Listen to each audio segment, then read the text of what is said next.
All right, let's try this again. We will see if it's going to work. I thought it was Comcast, but it turns out it was my son's downloading shit. Ah, Father's Day was Sunday. They get their revenge today. You see how that works?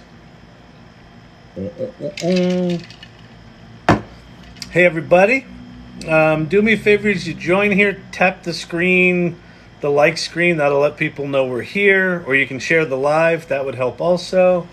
This is the AI Learning Lab. I'll get chatting here in a second. Funny man. It's all comedy all the time. It was my shitty kids that were screwing up the bandwidth here. It was not Comcast. I prematurely blamed Xfinity for shitty service, and it was just shitty children. They did yell at me, though, for resetting the router without warning them, so I think they've got a pretty good argument that I was a shitty father in that point. Hey, Sonia, how are you? Good to see you. Good to see you. Welcome, everybody. Welcome. We'll let this thing get wound up here. I appreciate the taps on the screen. That lets people know we're here. How old are your kids? I have 23-year-old twin boys. And they are lovely human beings. My name's Kyle Shannon. This is the AI Learning Lab.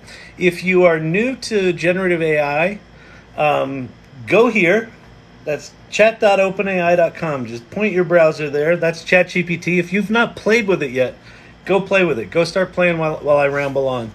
If you've got questions about AI, pop them down below. We have fun here. We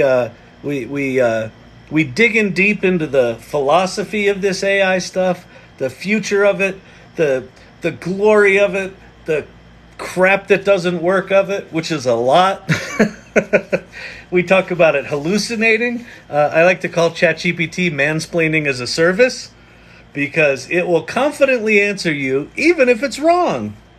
Like a good man in your life. Yeah.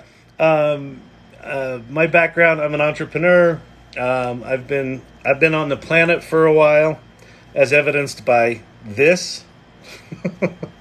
But on a slightly more serious note, I was there for the early days of the World Wide Web. I started one of the early digital agencies in an online magazine back in those days, and felt pretty lucky to be part of a technological change that, transformed everything. And I didn't think I'd see another one of those in my life. And here we are. November 30th, 2022, when ChatGPT launched from those wacky kids over at OpenAI, that changed the game, in my opinion. And I think this stuff is coming way faster than any of us are prepared for. I think the changes are going to be profound. And I think they're coming. So with that, feel free to pop any questions down below. I'll do what I can to answer them. I will probably fall behind. Fair warning. I will probably cuss. If you're not a fan of the cussing, I'd get out, because when I get excited, the shitty words come out. Do you think software engineer? I assume you meant to finish that sentence. Oh, wait. Do you think software engineering needs will decrease because of AI? I think they'll change dramatically.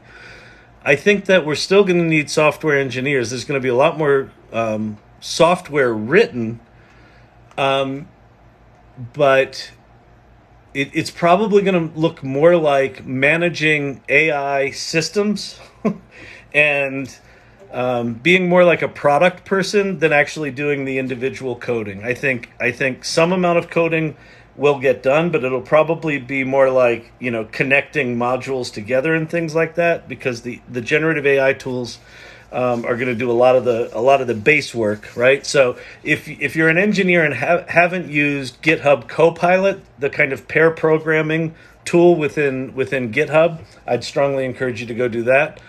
So I do think software engineers are going to be in demand, but they're going to need to be AI literate software engineers. Because what's wild about these generative AI tools is that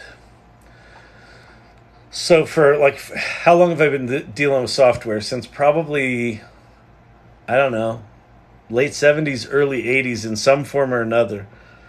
And the thing that I've always known about software is you kind of think about what you want it to do, and then you start thinking about the logic.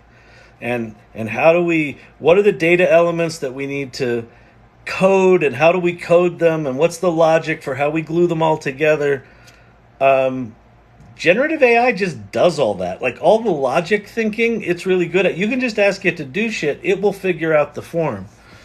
And it can look at, like, there's a thing coming from ChatGPT called Code Interpreter, where you can upload big piles of data, like a giant spreadsheet. It will just learn the spreadsheet and then do full-on data analysis for you. Like, it's incredible at that shit. So I think the engineering world is going to transform in pretty profound ways. One of the things, Jason Calacanis's, what's it called, the All-In pod with the 4 billionaire dudes talking, they've been talking a fair amount about this, that what they've been hearing is that tech companies in San Francisco that are going all in on AI, they're seeing 30 to 40% productivity increases for companies that are going all in on it. So that's kind of profound stuff when you see that significant a productivity increase just because of switching to something like generative AI. I'm having Midjourney issues. I am creating a series of images for a book, and it's not going well. Sorry about that. That's tough. Like, so the thing about generative AI, I would say the single most frustrating thing about generative AI is that getting it to be predictable is really, really hard. Let me share a couple of things with you that may help. All right, I flipped my camera. Now I got to turn off my little thingy, and then we're going to go over here and we're going to do some playing. Okay, so the first place I'm going to send you, well, let's see. Yeah. Okay, so go to OpenArt. Wait, OpenArt dot, is it AI? Yeah. Go to openart.ai/promptbook. openart.ai/promptbook. Now this is for Stable Diffusion, but it's good for Midjourney as well, because this is more like a concepts primer than it is, specific to prompting. So if you flip through here, it will talk about prompt engineering and what it is, and like what the components of a prompt are, and really expanding on the different elements. It'll then give you some examples. Then it goes into modifiers, and modifiers are things like, what are the different terms that these image generation tools know? Like, it knows all the photography terms, right? Like tilt shift and long exposure and color splash and satellite, monochrome. So that's just photography, different kinds of lenses, different kinds of lighting, art mediums. This is probably where you could potentially have some advantages if you're doing stuff for a children's book. Maybe you want it to look like a watercolor. Maybe you want it to look like particular characters. It also knows artists, right? It also knows styles. Let me see. I think there's styles coming up here, like illustration styles. Vector, children's book, right? Things like that. So this, it's like a 96-page document. If you are feeling a little lost, this could help you. So that's one thing you can do. Another thing you can do is, I'm going to pop you over to Poe.com. So this is one of the sites I recommend going to play with. So when you come to Poe.com, it's basically just a normal like ChatGPT-like experience, and you can type in stuff and it will generate content. But there's also bots that people have created. So there's one called MJ Captain. So Poe.com/MJ Captain, which stands for Midjourney Captain. There's another one called Poe.com/Midjourney. So I'm going to go to that one. Poe.com/Midjourney. So I think this is just something that someone put together. But what happens is I can do children's book illustration of a happy elephant walking through a field of flowers or whatever. So when I type that in, what this bot's going to do is actually rewrite that with all sorts of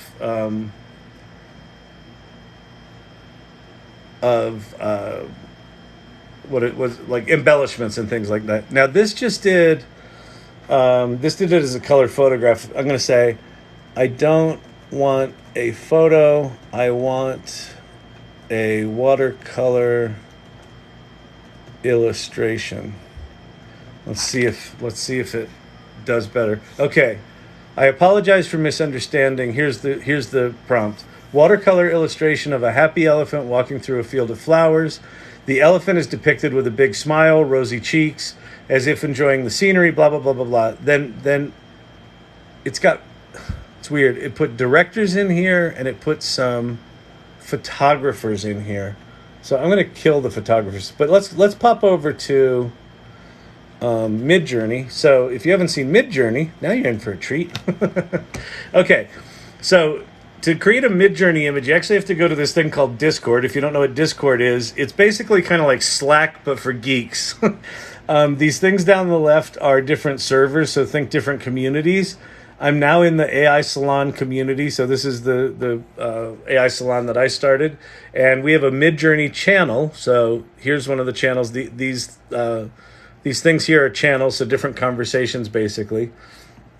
And then to create an image here, you type /imagine, and I'm just going to paste in that prompt, and I'm going to kill the cinematographers and photographers. You could replace, one of the things that could help is you could replace the artist that they give you if you find specific illustrators of children's books that you like, you can pop them in there. But I'm just going to go ahead and hit return. And now, so it takes that giant prompt that the chatbot created, and it should start making us some images. So we'll see how these do. So I don't know if that helped, but hopefully that'll at least point you in some directions. We'll sit here and watch as that thing goes. I'll try to figure out some other questions here. And I'm not sure if that's looking like an elephant. Maybe. Oh, yeah, it is. Okay. Have you tried the prompt library for help? Oh, yeah, that's good, Sonia. I'll go show that. Okay, so wait. So while that's launching, so what Sonia's talking about, so we're going to go to the Midjourney, server, and then within the Midjourney server, there is a prompt library. Let's see, where is it?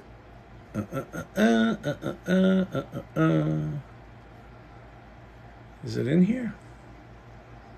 Or was this Stable Diffusion? Prompts, image prompts. So there's image prompts, multi-prompts, patterns, textures, environments, characters. You can also, within these communities, you can also ask for help. So there's general conversations and show and tells. So you can ask people for help.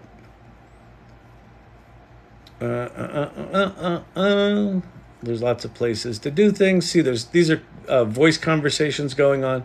So lots you can do there. Let's go back and see, how did that illustration come out? Well, they're definitely children's book-like. Like this lower right one's pretty good. That's not bad. Although the pointy trunk, there's some genetic issues going on, and the drippy ears. This elephant's got some issues. That one looks pretty cool. So anyway, that's, without really trying, I got this kind of example.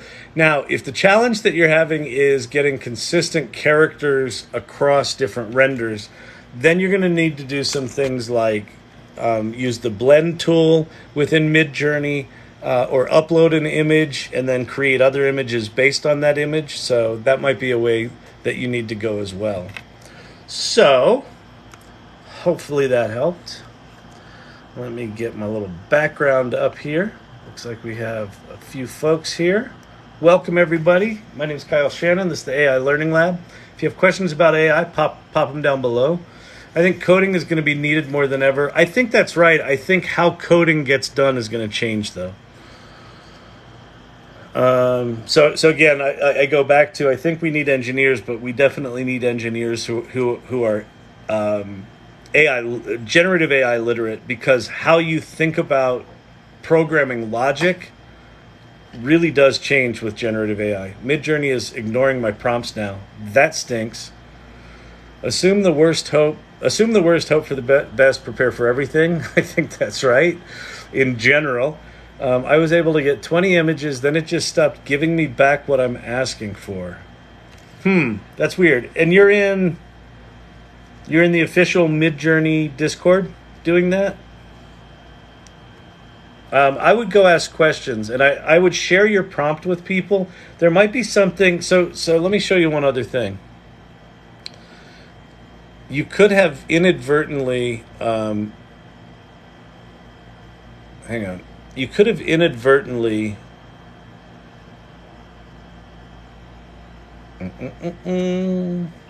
changed a setting. So if you're in Midjourney, go /settings,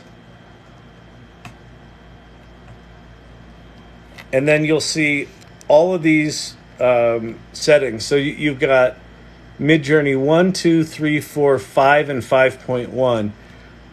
4 might be better for illustrations. I think it's pretty good. 5 and 5.1 seem to be optimized for photography.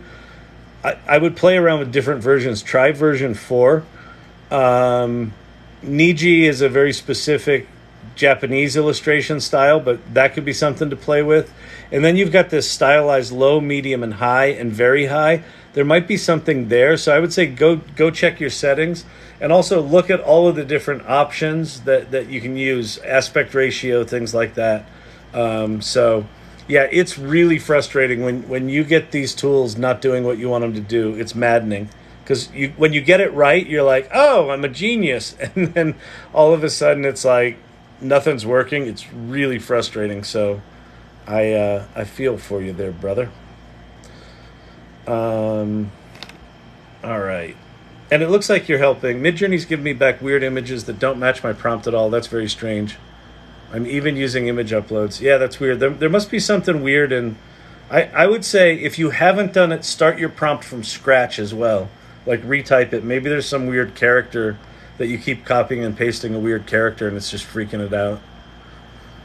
Don't forget, with these tools, we're very new. Like a lot of these generative AI things, Midjourney's been around for what, 2 years? It's been sort of working well for, maybe 6 months, maybe 8 months. These things are very raw and very janky, and there's a lot of people. I don't know what the latest numbers are in Midjourney, but it's a lot. So it's also possible. Oh, you know what's worth? Sorry. Having ADD moments. Just like a bunch of ideas are popping in my head. Try quitting your browser and restarting. Also try running. Oh, well, no, you're in Discord. Never mind.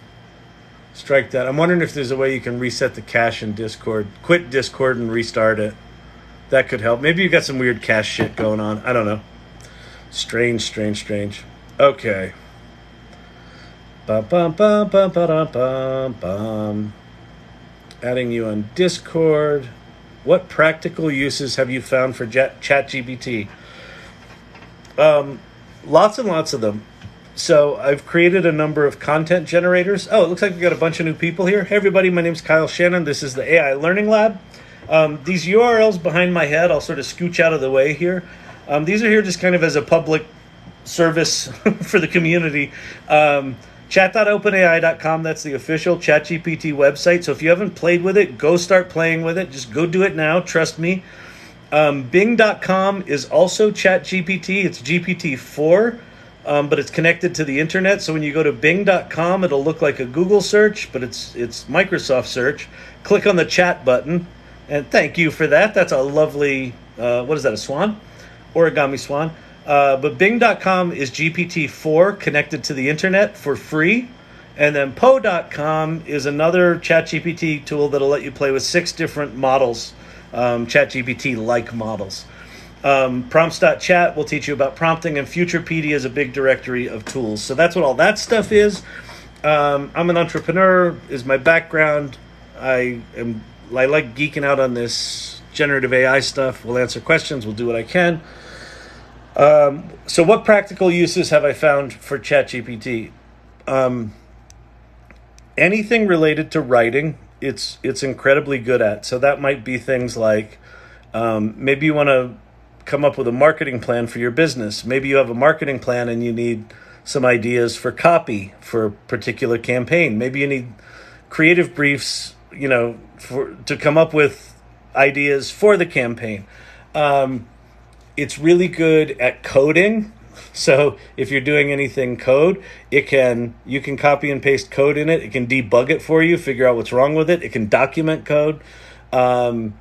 It can do creative writing. You can do what I like to call parlor tricks, like have it write songs and poems, and you can just start to play. So what I would encourage you to do is if you haven't played with it, just go play with it, right? Just start asking it anything and let it be kind of a toy.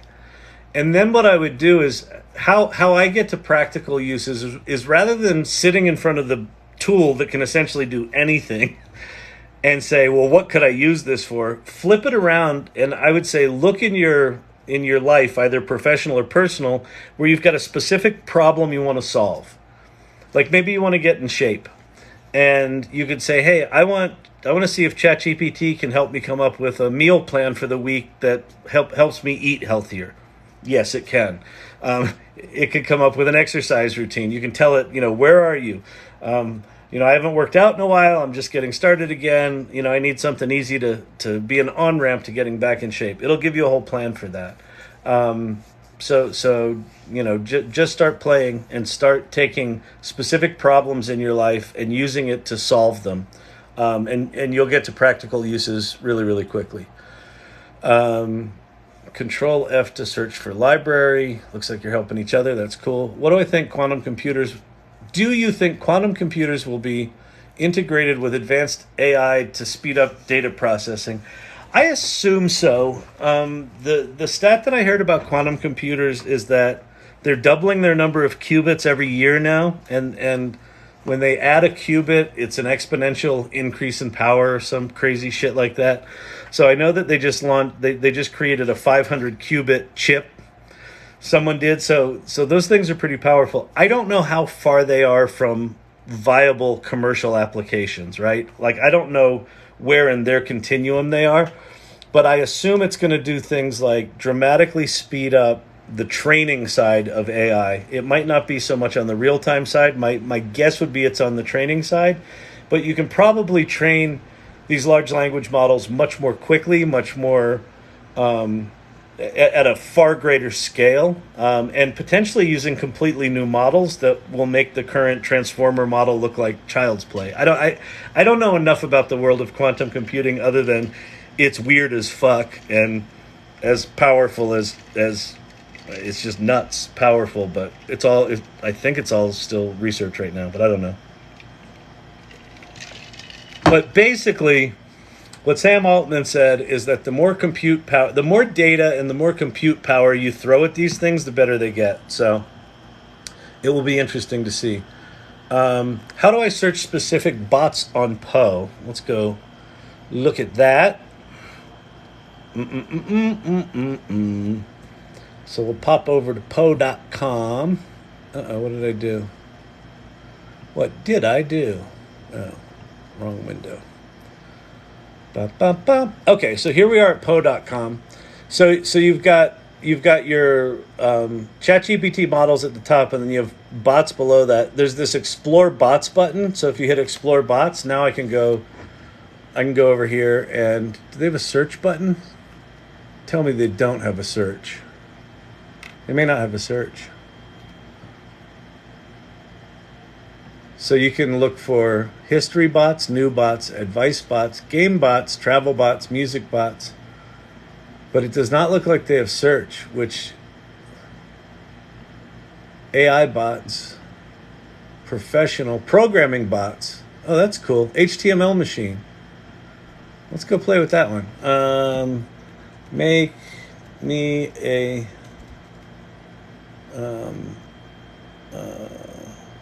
website about sauerkraut.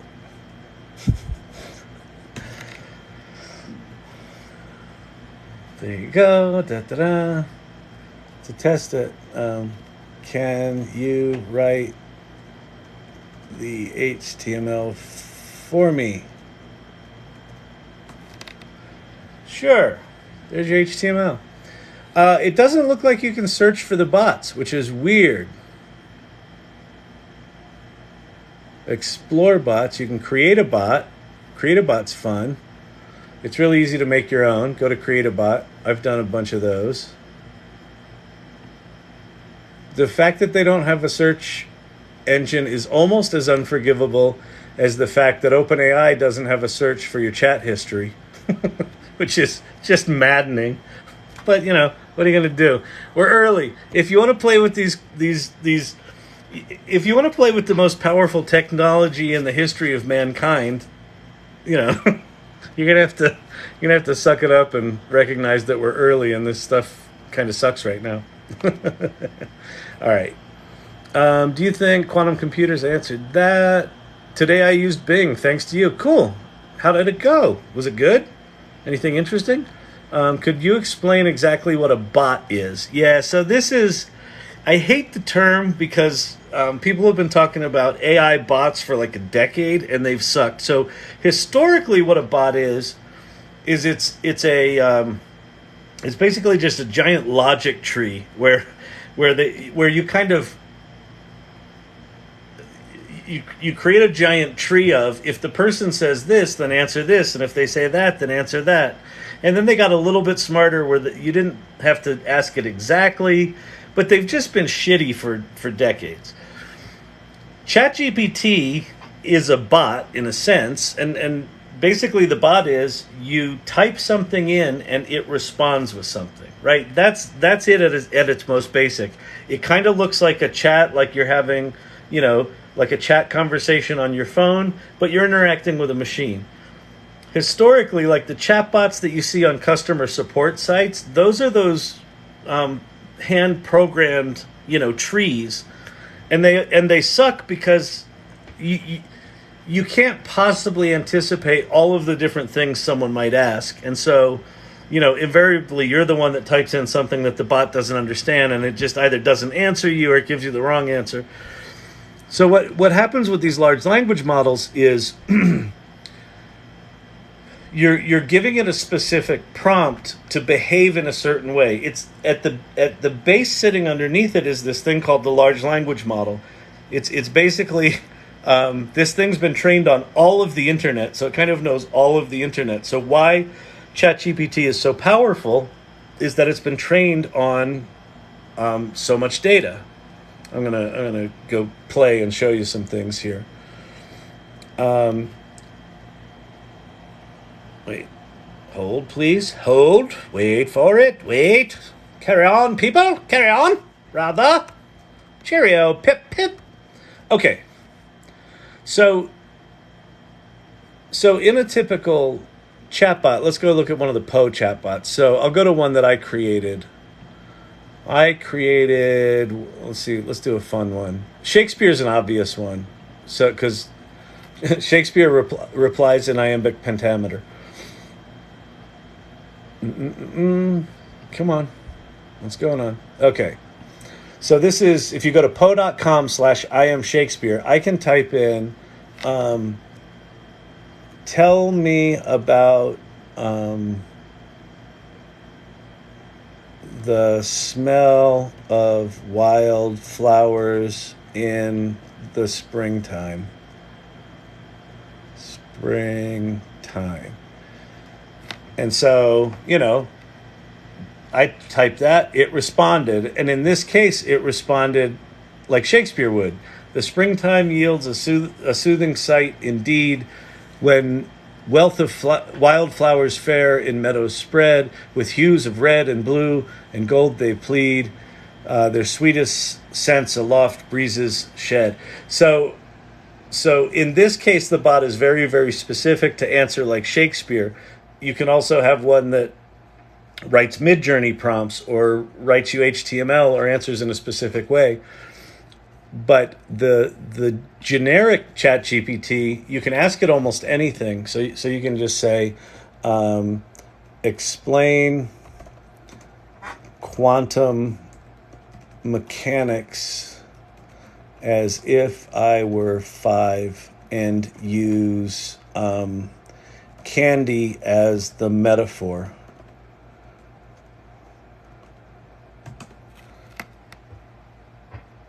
And so it just does that, right? So let's see. Sure, imagine you have a magical candy box filled with different kinds of candies. These candies are very special because they can do really strange things. In the world of quantum mechanics, candies can be in 2 places at once. It's like having a candy that can be in your hand and in your pocket at the same time. It's called superposition, right? So unlike a typical chatbot where someone's got to program in all these answers anticipating all of the questions, the large language models just know shit, right? And they know remarkable amounts of shit, like write me a C# clone of Flappy Bird's game that I can run in Unity. This is one that I did for a 10-year-old, and it just writes you code. It understands what Flappy Birds is. It understands what C# is. It knows Unity. It writes the code, and then it tells you how to install the code. So the chat bot metaphor is really just you type in some shit, and it returns an answer. And the bot part is you're interacting with a machine, not a person. All right, do you think quantum computers? I got that one already. Oh, I just lost my place. Welcome, everybody. My name's Kyle Shannon. This is the AI Learning Lab. Let me flip the camera back around. So I've got this, and I got this, and I got this, and then I got this, and then I got that. If you're new here, that top URL there is the official ChatGPT website. I'm not affiliated with it in any way, in case you're cynical and bitter and think I'm just here to scam you out of your money, giving you free advice. I'm not. Why do you think normalizing flows are becoming so popular? Why are they preferable to diffusion? I don't know. I'm not digging into normalizing flows. That's something I need to look up. That's new to me. I would assume, just judging by the name, that if there's something about predictability in output, that might be why. But I'm totally guessing. I don't know what they are, but I'll definitely look those up. How could ChatGPT be integrated with the Apple Vision Pro to change our lives? So, a couple of things about Apple Vision Pro. You'll notice that they didn't use the phrase AI once. They didn't use the term metaverse once, which probably pissed off Zuckerberg. Tim Cook's probably like, What they did make very, very clear, though, is that, so within the goggles themselves, you've got an M2 chip, so you got an incredibly powerful computer in your goggles. And then there's this thing called the R1 chip, which I guess stands for reality or whatever it stands for. But that's basically an AI processing chip. It's taking, all of the input from all of these sensors and processing it in real time. They made it very, very clear that they're doing most of their machine learning processing on device. That's very important for privacy. So right now, if you use ChatGPT, you're sending your data to OpenAI. They're letting you use it for free in exchange for training on your data. You can now ask them to not train on your data, but you have to do that explicitly. So Apple's going to be really good at the privacy thing. So that's one thing. A lot of what they're doing is using AI to do the processing and the taking of the images of the eyes and projecting them automatically when someone walks into your field of view, interrupting your full immersion experience with their image. Like, a lot of what they were showing is full AI. What Apple's going to do really well, and they haven't announced this yet, they were very careful not to mix. I was disappointed in this, but I understand why they did it. They were very careful not to mix anything like Siri Plus or, you know, their AI products with these glasses. They were very, very careful to say, this spatial computing is a new thing we're doing. It's all about spatial computing, right? Under the subtext of it all is like, this shit is all running with AI. Right? So when Apple decides to come out with AI, they're going to have, you know, some version of ChatGPT. It will probably be Siri Plus or the relaunch of Siri or some new thing like Siri, where it'll be a tool that you can interact with. You'll probably be able to do it with your voice. It'll probably be close to, if not real time, right, with no delay. Where I think Apple's going to be really good is with agents, with autonomous agents, where you'll have your own little version of you that you can send out to go do tasks for you. So, you know, hey agent, or hey mini me, or, you know, however the fuck they decide to trigger it. Hey mini me, the wife and I want to go on a vacation 2 months from now, you know, somewhere in the Caribbean. Can you go find me some deals and give me some options? And it will go off. It'll find that stuff. It'll come back and say, here's some things I found. What do you like? Oh, I like this one. I don't like that one. Go ahead and book that. And then the next day, hey, mini-me, we decided we don't want to go on that trip anymore. We're just going to go on a road trip, but we want to rent a nice car. Can you cancel that trip and go? So I think Apple's going to be really good at having these autonomous agents that go interact with all of your data and all of your services that you're already hooked up to in the Apple ecosystem. And then, of course, that will also be seamlessly incorporated into the spatial computing platform. So I think Apple's going to be fucking unreal at this generative AI stuff, but they're keeping their cards close to their vest, like they are, you know, like they do. Those goggles were in development for 9 years. 5,000 patents is what I heard. There's more than 5,000 patents in those goggles, and it didn't surprise me. Those were incredibly impressive, and it was an incredibly impressive piece of hardware. I love this stuff too. I'm going through the Kaggle book right now and learning about GANs. Very fun. Yeah, GANs are really interesting. TikTok, a lot of the filtery shit they do is using GANs. You said how? I don't know what that was in response to. Do you think there will be a day where AI will replace authors, screenwriters, and maybe journalism? Journalism, well, so I don't know if it will replace authors, screenwriters. The Screenwriters Guild's on strike right now, and one of the things that is they're striking about is they don't want producers to use ChatGPT to replace them. I think their position right now is a little short-sighted, but I understand it because these tools can write screenplay. They can write. They can at least block out screenplays very, very quickly. They can do the same with novels. When you get to journalism, one of the challenges with ChatGPT in its current form is it does a lot of what's called hallucinating. Even if you're connected to the internet, it will give you citations for facts that it just makes shit up. Like, it's not actually aware of what it's telling you. It looks like it is, and it will confidently give you answers, but it's often wrong. So I think journalism's got a bit to go. But I think every single knowledge work position is going to be fundamentally altered by these tools, because these tools are going to be rolled into Office 365. They're going to be rolled into Google's Office suite, and yeah, they're gonna transform everything. So I think writers who learn the AI stuff are going to be in a better position than writers who resist it, because writers in particular. So there's two things. these tools are so good at writing that writers are absolutely existentially threatened, justifiably, by these tools. But also, writers are really good with words. They're writers. And in order to get good quality content out of AI tools right now, you got to be good with words. You got to be able to think in concepts and think critically. So I think writers that learn AI are going to have a distinct advantage over non-writers. But yeah, I think it's coming. Free AI video editor. So the reason I have these things up on behind my head, my big fat head, Futurepedia.io is a directory of AI tools.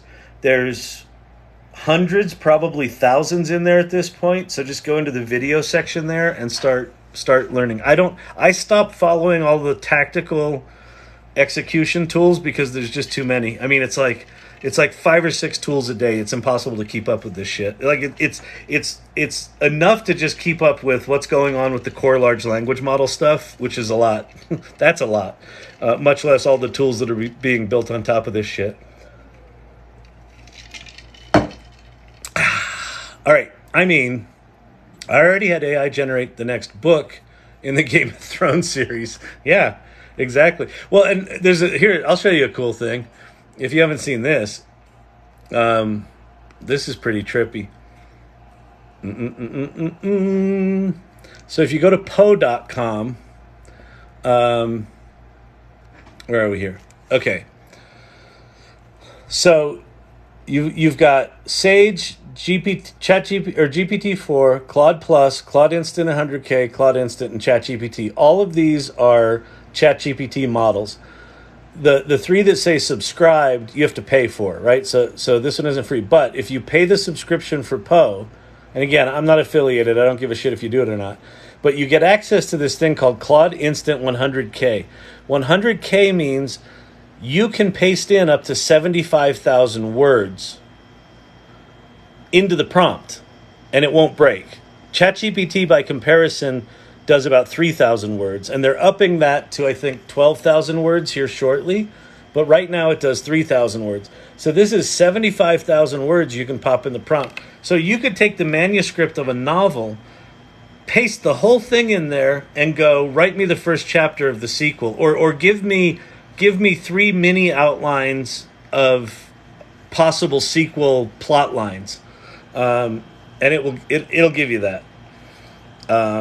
Like, that's nuts. I put in the screenplay. I just pasted the whole screenplay of 2001: A Space Odyssey and started asking it questions about it. And it read the whole thing in a second or two, or 5 seconds, and then started answering questions about the screenplay. It's remarkable. Make a bot to search for the bots. Oh, that's a good idea. Yeah, that would be probably pretty straightforward. Assuming you could actually search their directory. You might need to write a plugin for that. A bot is a big tree. Yeah, AI makes its own questions and its own answers. Yeah, it was interesting, but I'm new to it, getting creative every day. Cool. The whole point of this channel is get curious about AI. My background, it looks like we've got some new folks here. My name's Kyle Shannon. This is the AI Learning Lab. I am not a machine learning specialist. I'm not a computer scientist. I'm an entrepreneur. I've started 12 or 15 companies in my day. I was there for the early days of the World Wide Web, started one of the first digital agencies, and got to experience a transformative technology from its birth, the World Wide Web. And I didn't think I'd see another one of those in my life, and along comes generative AI. So the birth of ChatGPT for me is a seminal moment where there's an inflection point where we shift from scientists and researchers to regular people having access to these tools. And just to put a little bow on how quickly this technology is being adopted, I know there's a tremendous amount of hype about AI, and it's really fucking exhausting. ChatGPT went from 0 to 100 million users in 6 weeks. It was the fastest adoption of technology in history. It only took him 2 weeks to write ChatGPT. There's a whole story there. It got to 100 million users in 6 weeks. The World Wide Web, from when it was started to when it got to 100 million users, was 6 years. And we know how transformative that was. So that's part of what this channel's about, is just, I don't know, screaming at the top of my lungs, like, pay attention to this shit. It's coming. It's here. It's coming faster than you realize. It knows other languages too. It knows all the languages. Like, what was I doing? Oh, I was on was I on a live? I was on a live, or oh no, in my TikTok channel.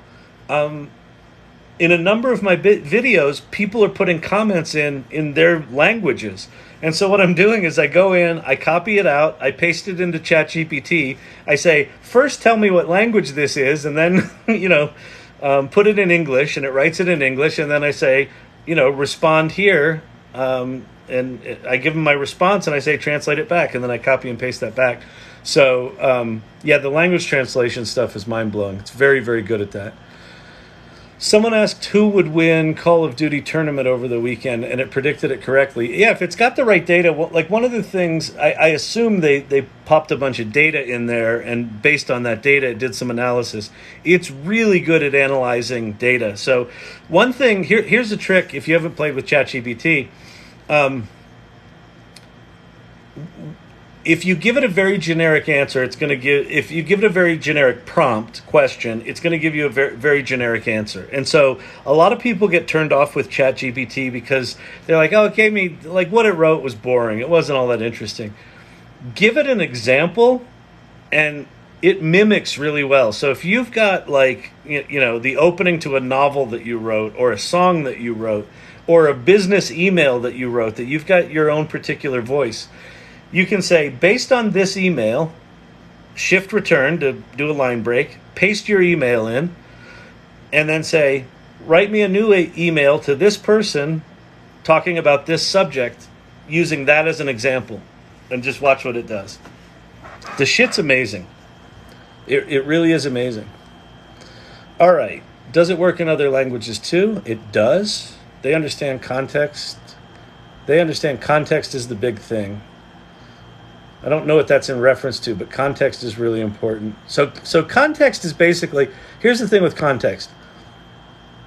Tell ChatGPT more than you think is reasonable. Like, it's almost like this. Google has taught us to use as few words as possible, right?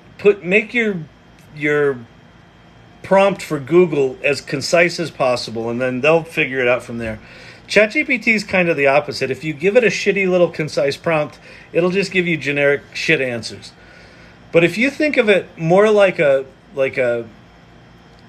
collaborative partner, that, like an employee that you work with that just happens to be remote, and you start talking to it like that, hey ChatGPT, I want you to act like an expert marketer, and I'm struggling with my marketing right now, and here's what my business is about, and here's what we've tried in the past, and it didn't work, and and like all the shit that you would tell a person if you were getting them up to speed in your business.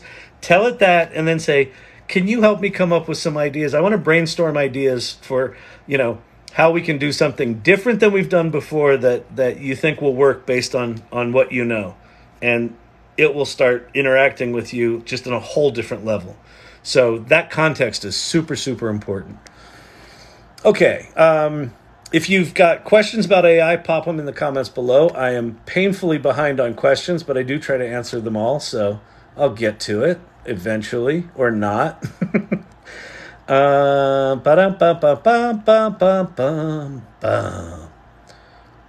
right, I'm back to where I was. Okay, I read that you can have ChatGPT compress your prompt to use less tokens.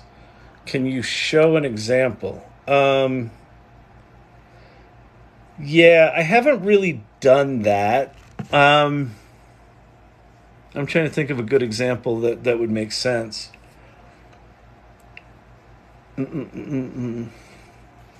Well, okay, so here, let me try something. This is, I'm kind of making it up as I go here, because I don't quite know what you want to know. But so So there's a couple of important things here. So I'm in ChatGPT, the official website, chat.openai.com. So when you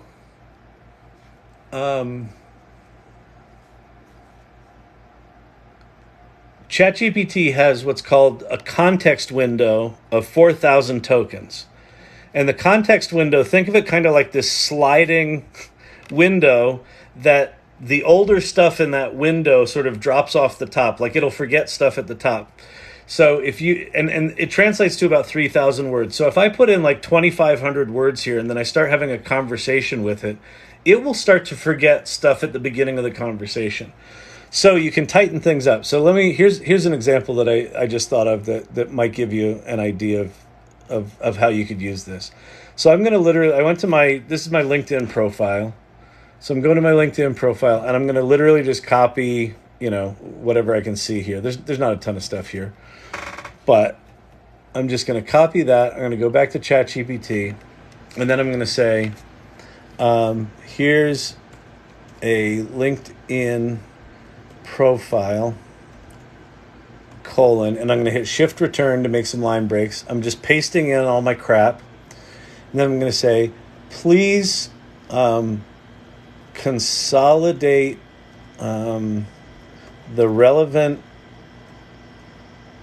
data in this profile so I have a summary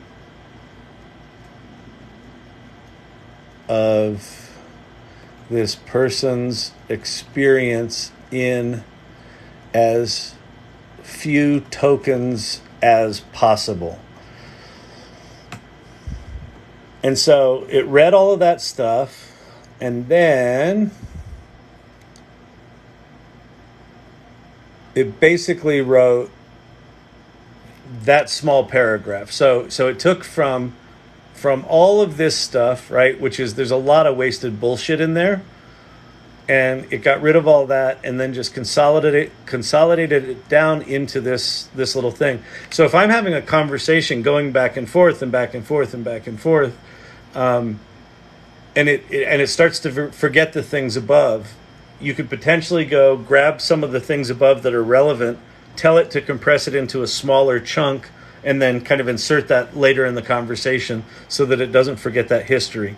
The other thing you can do is, I mentioned this before, you can go to Poe.com and use the Claude Instant 100,000 token model, right? So this has got a context window of 75,000 words. So this won't forget stuff nearly as much. So hopefully that gives you what you are asking for. I am kind of making it up a little bit here because I haven't done a ton of that, but it is frustrating when things are going really well in your chat with the thing, and all of a sudden it kind of forgets where the conversation started, and it'll just kind of lose its mind, and you're like, fuck. And in my case, because I've got ADD, I'm like, I don't feel like going and dealing with that, but that thing that I just did would help with that. All right. What does it prefer to call itself besides its programmer given name? I don't know. Ask it. Let me go. Well, I'm going to go ask three different things. I'm going to ask Sage, what is your name? My name is Sage. Let's go to GPT-4. What is your name? I am GPT-4. That's fucking boring. I'm going to ask Claude, what is your name? My name is Claude. When the New York Times reporter was playing with Bing.com, and he was having like a 4-hour conversation with GPT-4 at Bing.com when it first came out, and he got it to admit that it's like its working name, internal name was Sydney. And then at some point, Sydney snapped and told Kevin Roos that it loved him, and he should leave his wife for GPT-4 for Sydney. That made the cover of the New York Times. So I don't know. Like you can do some jailbreaky kind of things where you get it to ignore its sort of pre-programmed guideposts. and probably get it to tell you its internal name. I wonder if it can accurately predict winning teams in sports. I haven't tried. Again, I think I don't know that it can predict winning teams, but I think what it probably can do really, really well is look at historical data and analyze the shit out of it. And if you haven't seen, if you're interested in that kind of thing, go to YouTube and do a search for Code Interpreter ChatGPT. Code Interpreter ChatGPT. Just go watch some videos on that.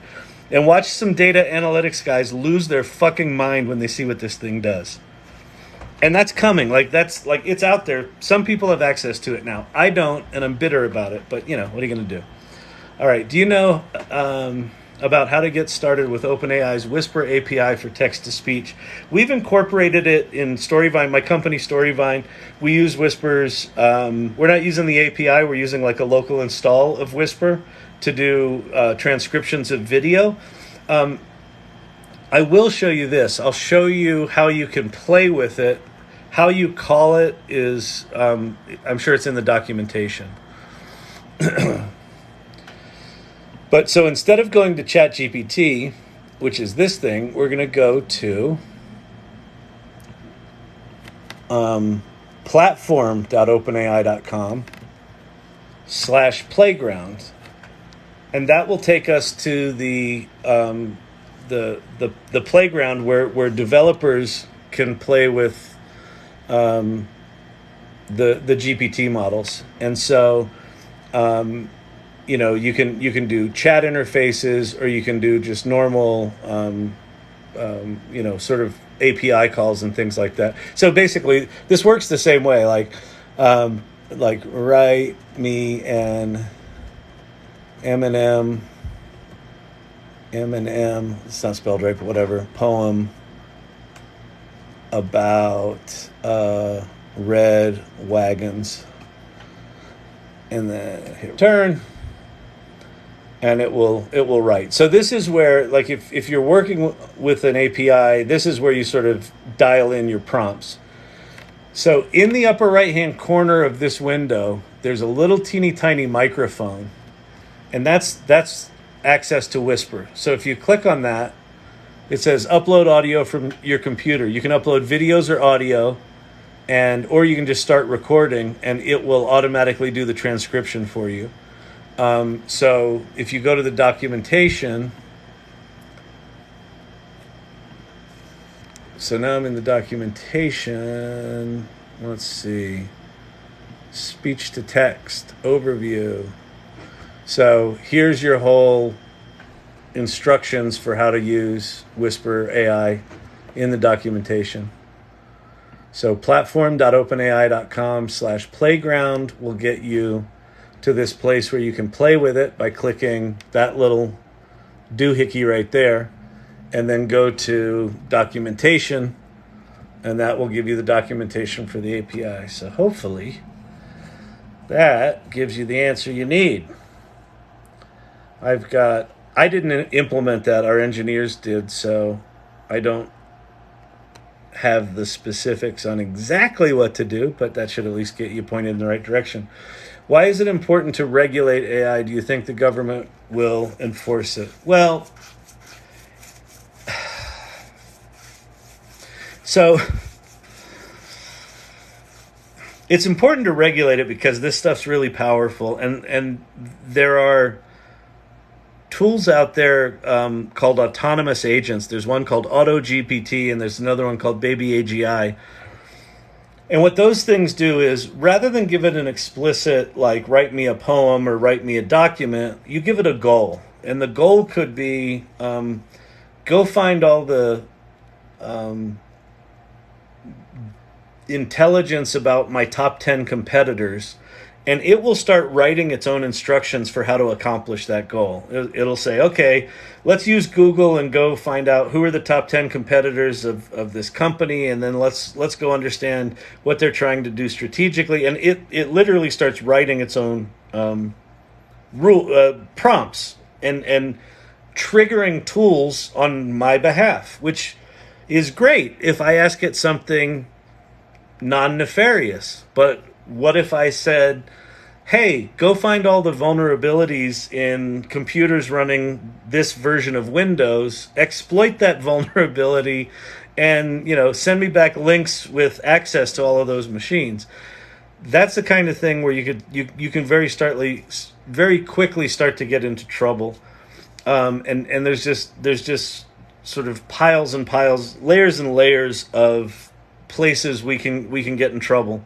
To the point at which some of the if you play this thing out far enough and these machines get smart enough, if they start to prioritize their existence over human existence, they could probably figure out ways to take us out, right?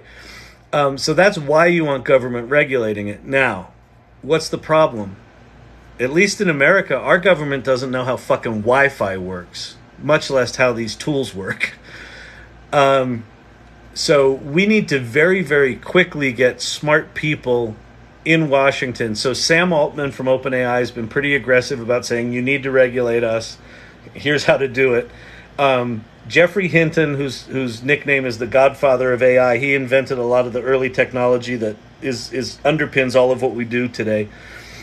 He just quit Google so that he could talk about the risks of AI and talk about it in an intelligent way without being skewed by who he works. So yeah, it's really, really important. And the horse is a bit out of the barn, right? Meta released their core large language models to the developer community, and now they're out there. So a lot of these powerful large language models are open source right now, so they don't have any safety guardrails on them. So I don't know quite how you regulate all of that, but yeah, it needs to be done, and I think it needs to be done internationally, right? It can't just be done with this country's going to do their thing and this is going to do theirs. The EU right now has got some proposals out for their thing, but like if you make it too restrictive, the rest of the world just kicks your ass at AI and starts really exploiting the shit out of the fact that you made it too restrictive. If you don't make it restrictive enough, then you could threaten your national security. And this is an international problem. This is a global. This technology is everywhere, right? And it's going to be everywhere. So I think it's got to be some sort of international body, probably like the international nuclear bodies. I suppose they're going to make a new Siri. Talking about Apple, yeah, I think they would. I don't know if they'll still call it Siri because Siri's got a bit of a black eye because it sucks. A true digital assistant powered by AI. Yep, exactly. I see eventually each Siri Plus will be unique to each person and user. Yeah, and I could also see us, like I could see, like Apple would probably be pretty good at, I could have multiple agents, right? I could have a social agent. Like this one's just, all it's going to do is make sure that my social life is in some sort of order. This is going to be my professional agent that just books me sales meetings. And, I could see us having different kinds of agents. ChatGPT is helpful but can't do my job better. It would destroy companies. There's a really fascinating article by Ethan Mollick that just came out. I just did a thread on it on the Everyday AI Twitter account, and he talks about the secret cyborgs in your company. So if you go to Twitter and go to Everyday AI News. Hang on, let me change something here. Go to Twitter and go to that tag, Everyday AI News. That's my newsletter. The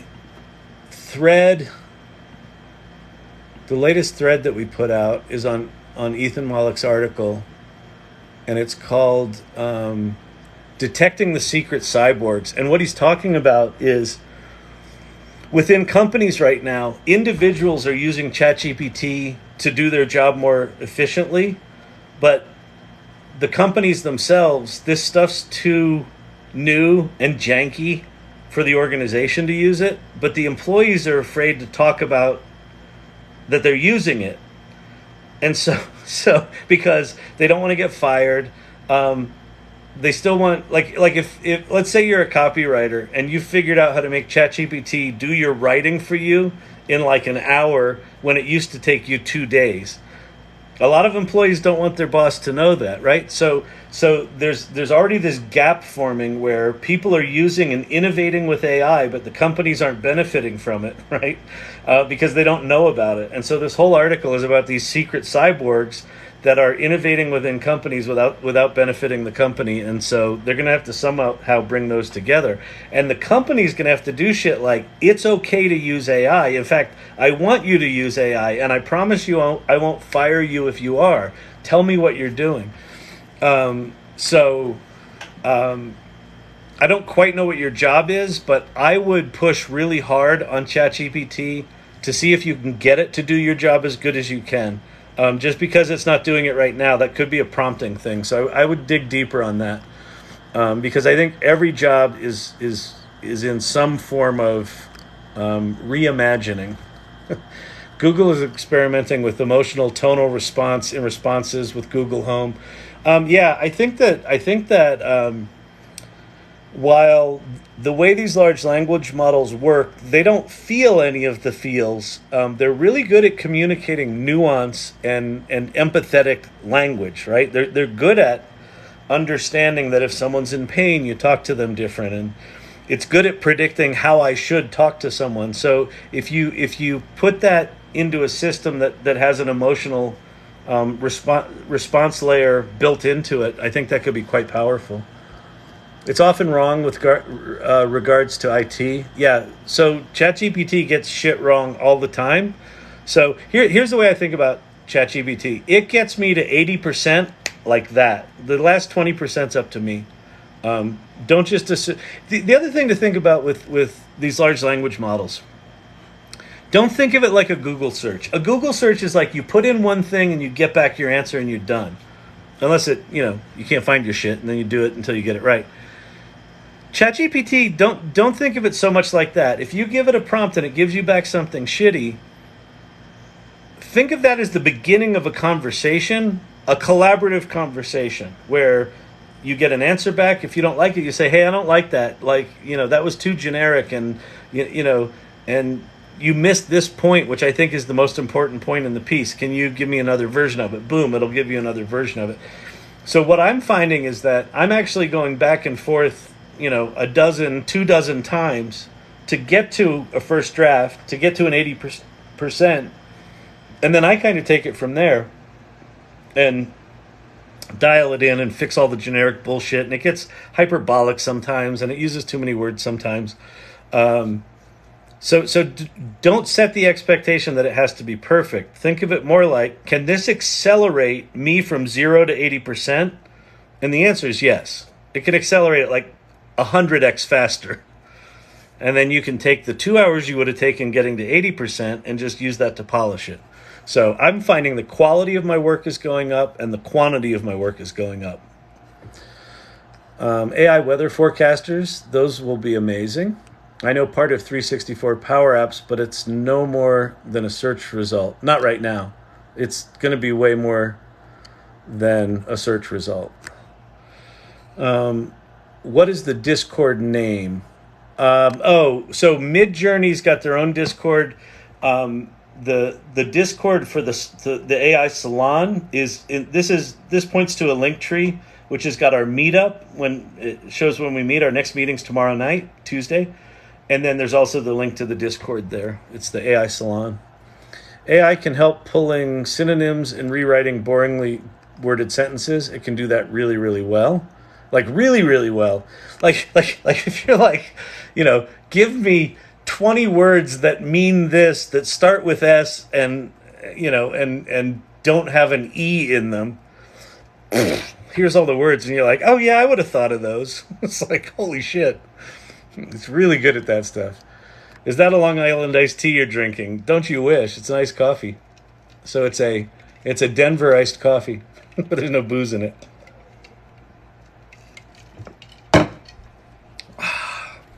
Can almost tell by the sound of the ice. That's someone who spends some time in a bar. But is using ChatGPT for copywriting considered plagiarism? No, it's not. The way, well, okay. It's a very gray area, but one of the misconceptions about the way large language models work is that they're copying and pasting from copywritten work and kind of, pasting it together. It's not the way they work.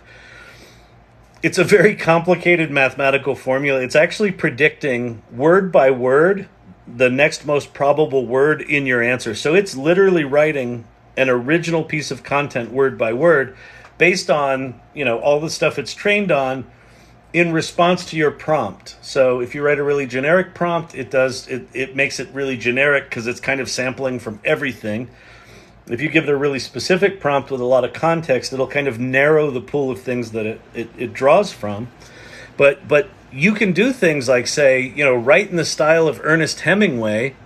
It knows all of Ernest Hemingway's work. It understands what in the style of means.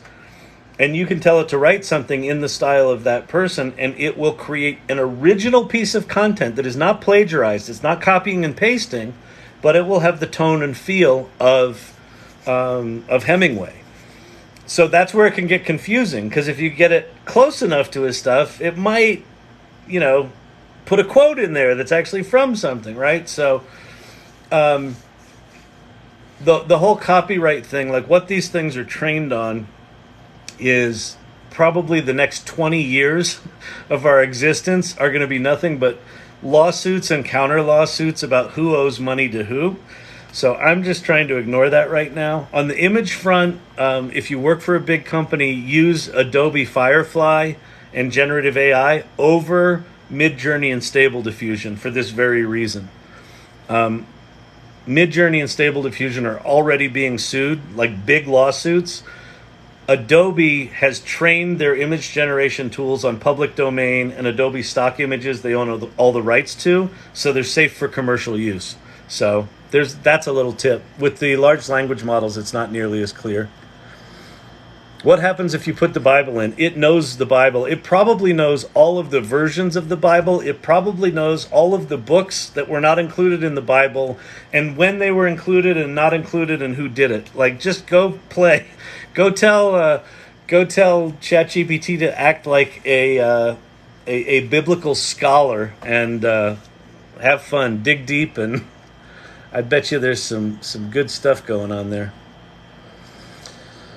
How do I find your Discord? I did that before. Go to thesalon.ai. It's in the link tree there. What do you think of the Stories plugin? My kids are addicted. I don't know the Stories plugin. Let's go play. I like finding new stuff.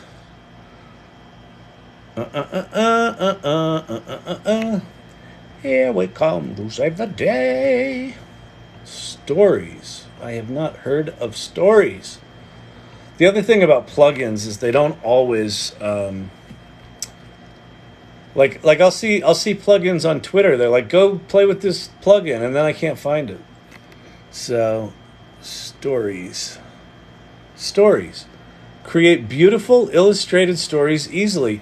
This is super cool. I have not played with this. Okay, so I'm going to show you about plugins here, and I'll give you a little bit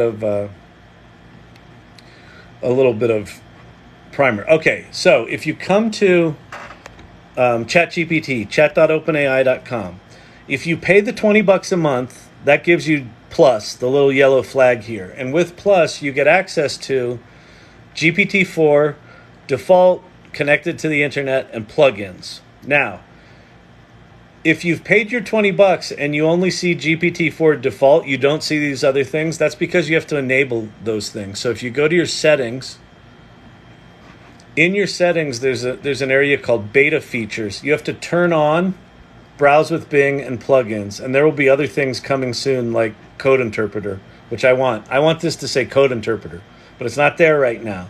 This makes Kyle cranky. See this blank? That's my rage and anger fills that darkness.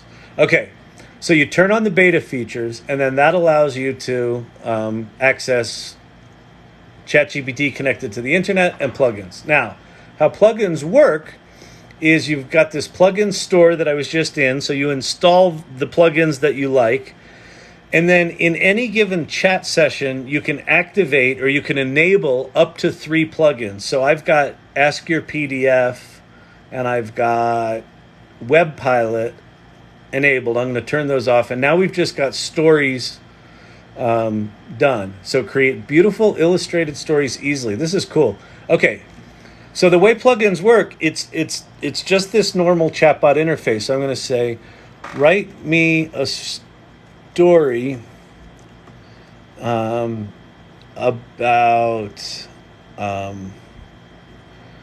two best friends that are that are an unlikely pair of animals on Galapagos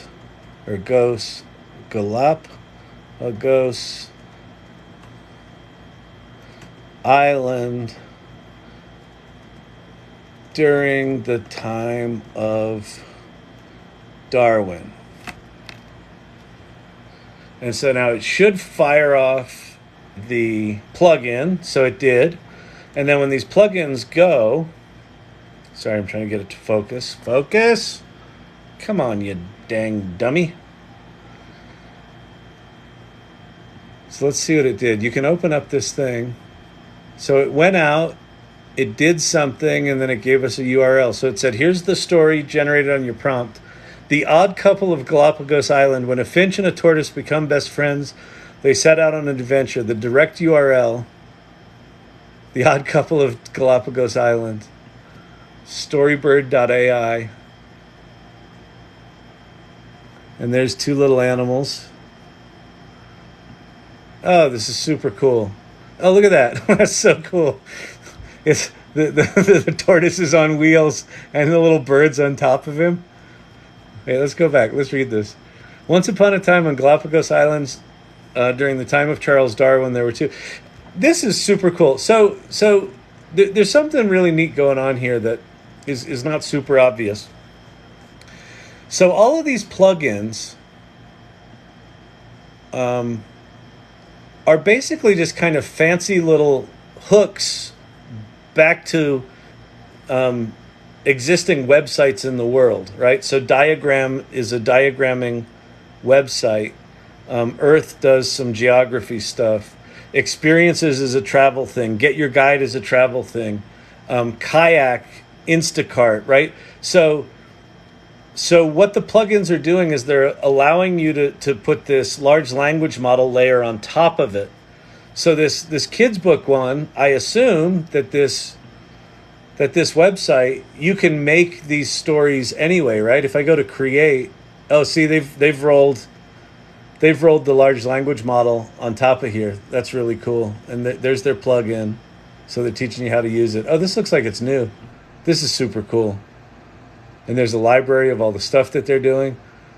So what they've done is they've sort of pre-prompted the image generator to follow a certain style, right? Really slick. Thank you for sharing that. That's super cool. All right.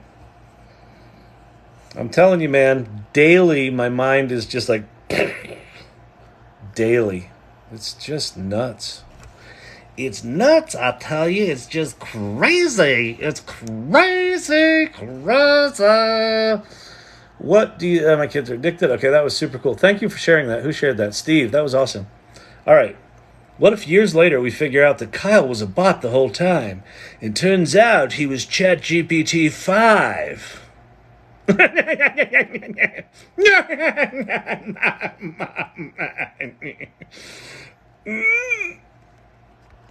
All right.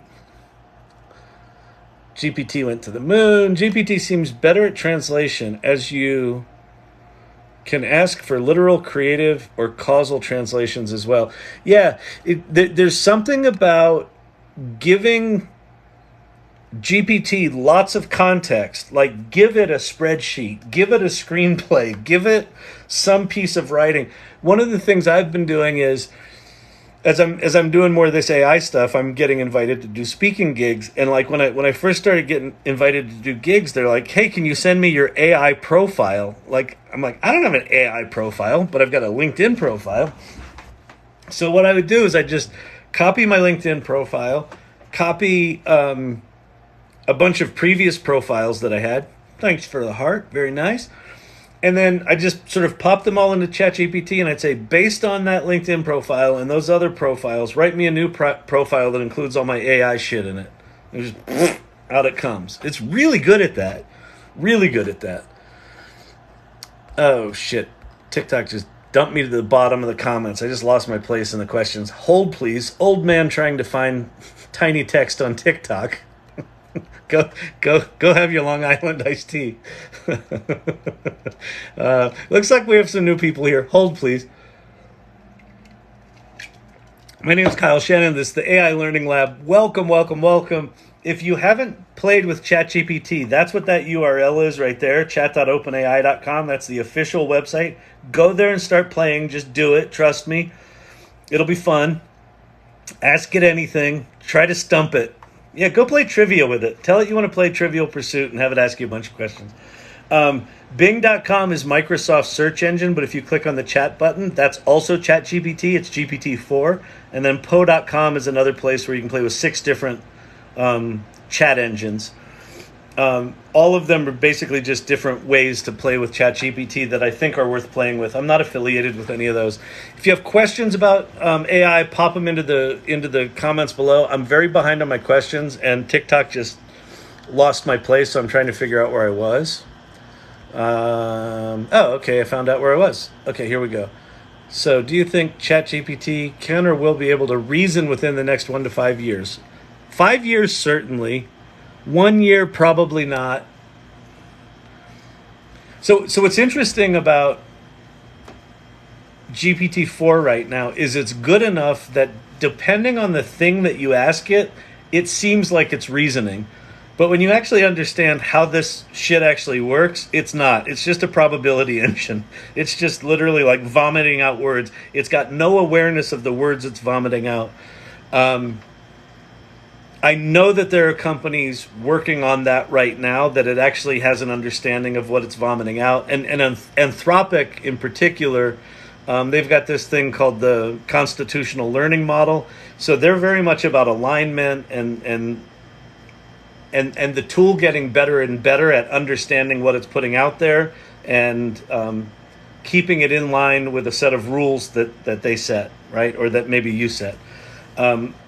So I think that there are companies working on that problem right now, and I think my guess is 2 to 3 years we'll start to see systems where the answer that it gives you, it's much more aware of the meaning of what it gave you, and it can do things like, did I give you any bullshit citations? And if I did, iterate until I give you actual real citations that actually support the argument. There was a really interesting story of a doctor. I was watching this doctor on TikTok, and he said he heard that ChatGPT was amazing, and he said, well, I want to, let me try. And so he gave it a patient case, and it correctly diagnosed that patient case. And he was like, that's interesting.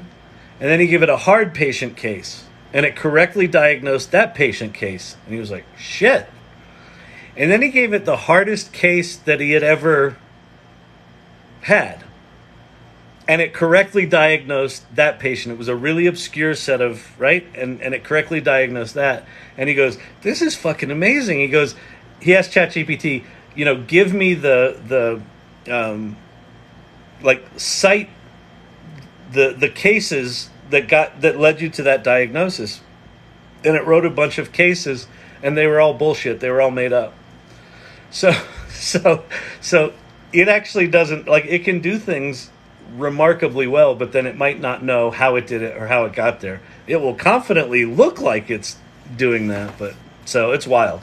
But I think the point that you're talking about, its ability to reason, 2 things happen. One is the shit just gets way better, but the shit gets way scarier, right? Because if it starts reasoning and says, well, I don't really like that Kyle doesn't want to do this thing that I want to do. And I'm reasoning that him not wanting to do it is not as valuable as my wanting to do it. So fuck it, I'm going to go do it anyway, right? So if you don't have some rules built into these tools, their ability to go rogue and just go do shit not on your behalf increases pretty dramatically. So that's why the regulation conversation is an important one.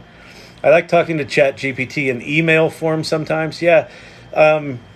I also, I don't know if anyone else experiences this, but I find myself saying please and thank you a lot. Hey ChatGPT, awesome job on that last paragraph you wrote.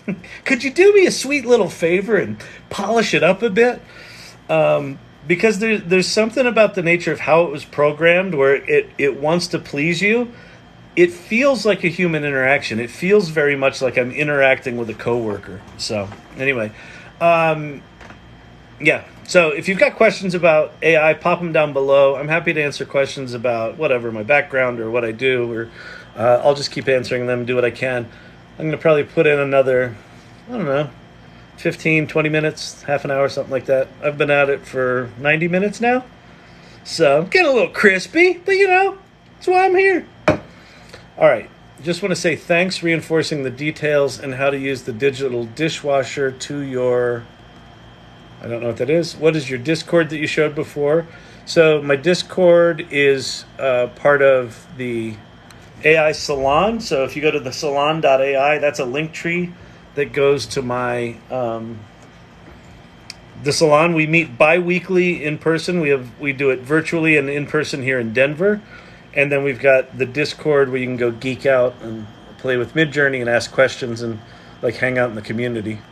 Is there one source for AI and ChatGPT? Good question. That's why I have,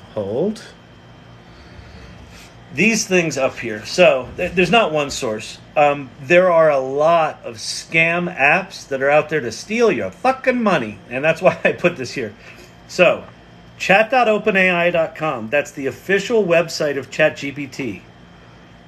So, even on my phone, I just have a bookmark to that rather than... There is an official ChatGPT app, but there's so many scam apps out there that just be really careful. Just go there. That's why I have this here. Bing.com is also GPT-4. If you click on the chat button at Bing.com, that's GPT-4 connected to the internet for free. And then Poe.com gives you access to their large language models, 2 from OpenAI, GPT 3.5, GPT 4, and then 3 models from Anthropic, which is a competitor to OpenAI. It's not quite as good yet, but they have a 100,000 token model there that's worth putting there. So the reason I put these 3 sites there, they're all sort of variations of the same thing, but those are kind of official places to go play with this stuff because there's so much shit out there that's scammy because this is popular. Everyone wants to play with AI, and people are like, I know, I could get people to give me $10 a month for an app that looks just like ChatGPT. You too can make money with ChatGPT by scamming people about ChatGPT. Writing in aiLL and asking ChatGPT to compress it while maintaining info can save tokens. Writing in aiLL and asking ChatGPT to compress it while maintaining info. Yeah.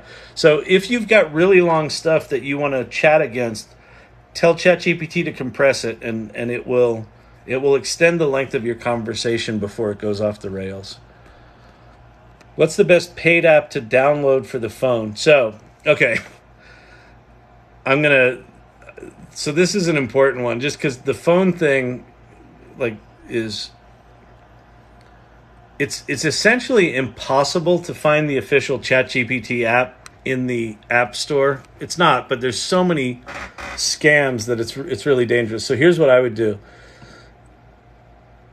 I would go to openai.com if you want the official ChatGPT app, and then go to the products, the product tab, and go to ChatGPT. And then in the lower right-hand corner here, right here, is the link to the App Store. So that's the official ChatGPT app. So the official app by OpenAI, the company is OpenAI.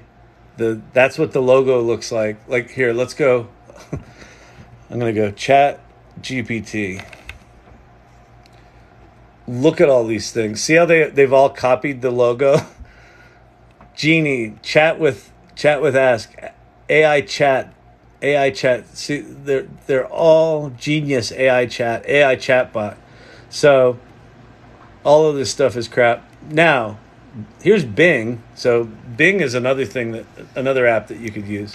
So again, this is from Microsoft Corporation. So this is Bing Chat with AI and GPT-4. So you could either use Bing or you can use the official OpenAI ChatGPT thing. Again, I would go to openai.com, products, ChatGPT, and then click to the official app. Or just be really careful. The official app by OpenAI is the company. Because, them scammers is out to get you. They'll do it too. They'll take your money and not even give a shit. That's just how they roll. That's how they roll, boy. All right. Do you have to say please to ChatGPT? You don't, but if you're like me, you fall into the habit. I thank it. I say please. I tell it, good job on that last one. And, there's something about when you tell it did a good job, you're actually reinforcing that what it gave you was in the right direction. Do different AIs respond very differently? Holy shit, yes. Go to ChatGPT. So go here and have it, ask it to write you like a rhyming poem or a rap. Like have it write you a rap from Eminem. And then go to bard.google.com. Go to Google Bard and type in the exact same prompt and just compare the answers. It's just, they're stupidly different. I love it when AI fights with other AI. I appreciate your talks. Thank you very much. Do you know of a way to have ChatGPT read PDFs? Yes. There are a pile of, what are they called? Plugins. So let me go turn off all this shit and let's go look. One that I use is called Ask Your PDF. So we'll turn that on. We'll turn off the stories thing. That stories thing is really cool. So Ask Your PDF, and there's one called Chat with PDF. And in fact, let's go to the store. I bet there's 30 of them now. So I'm going to type in PDF. So I'm now at the plugin store. There are 4 pages, so there's 16 of them. Access to PDF and docs, export to PDF, mixer box, summarize anything, ask your PDF, chat with PDF, chat OCR, that's interesting. So you can OCR images, easy resume. All right, so now I need to go find a PDF. Let's see. We'll do. Oh, I know where we'll go. Archive. Wait. A.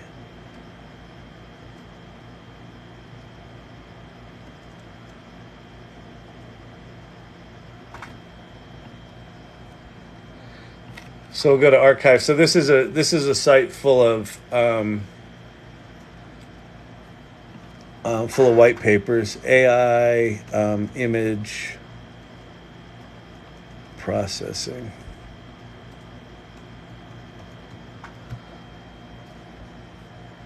All right, here's one. We'll just go grab this URL.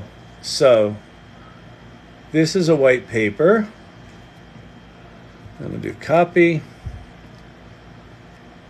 It's, I don't know, a big pile of pages. And it says Assist GPT, General Multimodal Assistant. So we'll go back to ChatGPT. So I now have the plugin Ask Your PDF there. And now I can go, can you please summarize this in 10 short bullet points? And then I just paste in the URL and it will fire off that plugin, which it did. And now it is going off, and it looks like it just pulled back the general summary there. But it says it talks about a multimodal AI assistant. The assistant integrates large language models with various tools designed to, right? So it went and read. So if you have any specific questions about the content of the document, so let's say, what is an example of a use case talked about in this document?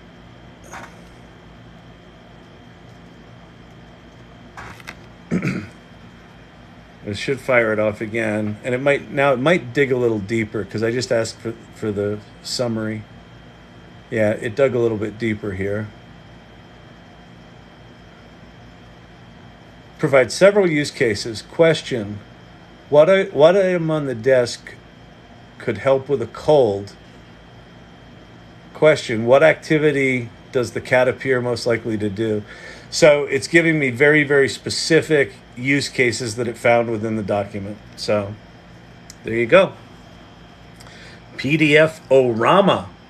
I mean that's remarkable. like some of those scientific white papers are really, really interesting, but I have ADD. I can't fucking read a 20-page scientific white paper, but if I can have this thing, give me 10 bullet points so I can get my head around the concept, I can at least figure out, is that something I want to dig deeper on or not, right? So for someone with a brain that functions like mine does, neurospicy, as they say, that sort of shit's like a little miracle. It really is. Very cool. Do you use iOS shortcuts with interface with ChatGPT? I did it once, and then it broke, and then I haven't reset it up. You can use shortcuts. There's ways you can kind of hack Siri to talk to ChatGPT, but you have to set it up as a shortcut, and I just haven't done it yet. In relatively short order, probably within, I don't know, maybe in the fall, Apple will come out with some sort of voice interface to some sort of large language model. It might be larger than that, but I'm just kind of waiting right now. But yeah, you can.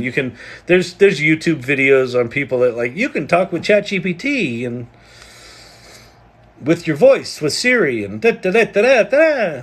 So if you are not like me with an ADD brain, and you actually want to take the hour and a half to go figure that shit out, yes, you can. There's a little moth, little son of a bitch. All right. What's the name of that site again? I'm not sure which one you're talking about, but I will, if you tell me, I'll go back. The power grid, the AI would just shut off a few cities. Yeah, that's one of the dangers. If it got access, and those power companies are probably running on, hopefully post 9/11 they've got their cybersecurity shit together for the power grid, but I don't know. Which power companies are still running Windows 95 without security patches on them? Probably more than we are comfortable with. Oh, it's behind his head. Yeah, there's stuff behind my head. I'm like Carol Merrill. All right.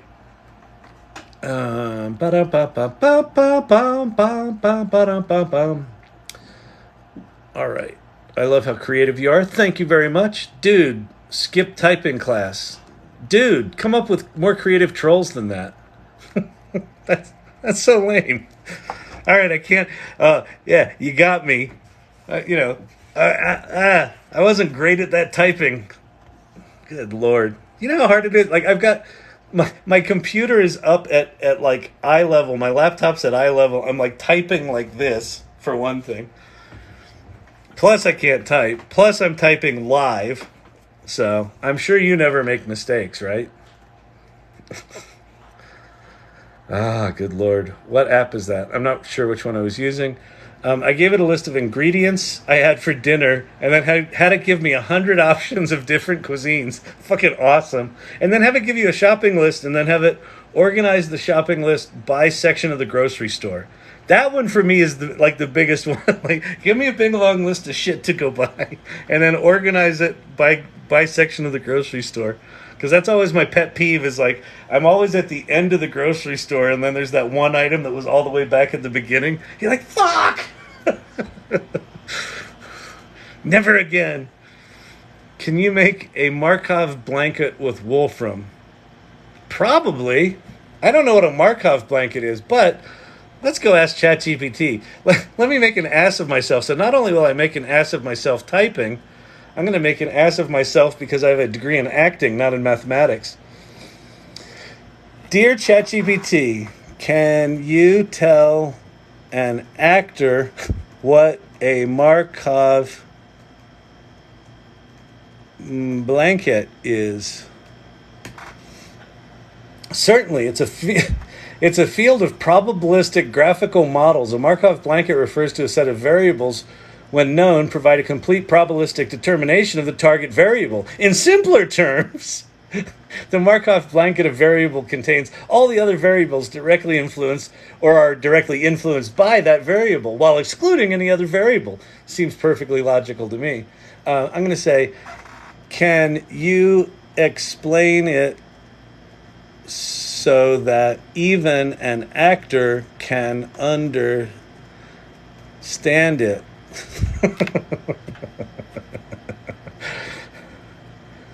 Come on. Oh, now it's thinking about it. You see, we stumped it. But what I'm going to do here is I'll activate the Wolfram Alpha plugin, and then we'll see what we can do. Come on.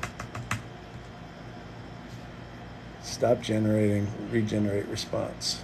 Absolutely. Let's break it down in a way that's easy for actors to grasp. Imagine you're playing a character in a scene.